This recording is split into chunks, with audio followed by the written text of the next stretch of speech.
Magandang umaga mga mare, no? So for today's ulam natin ngayon, kasi di ba ang hirap mag-isip ng ulam araw-araw? So ito, kritaraki ang niluto ko ngayon. Ang kritaraki, ginisa ko lang yan siya sa sibuyas at saka bawang. Maraming sibuyas, maraming bawang.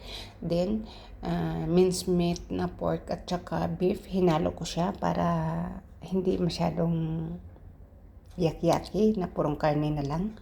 Ay, puro karne din naman, pero at least mamix yung amoy.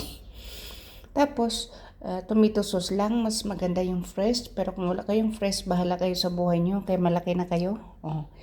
Huwag na kayong mag-isip pa ng ulam ninyo. Gayahin nyo na to. Tapos, medyo dry-dry man. Ay, Diyos ko, sabayan ninyo to ng salad. Ayan, salad. Ito yung coriander leaves natin para sa salad. At saka yung ating cherry tomato. So, yan ang mga marino.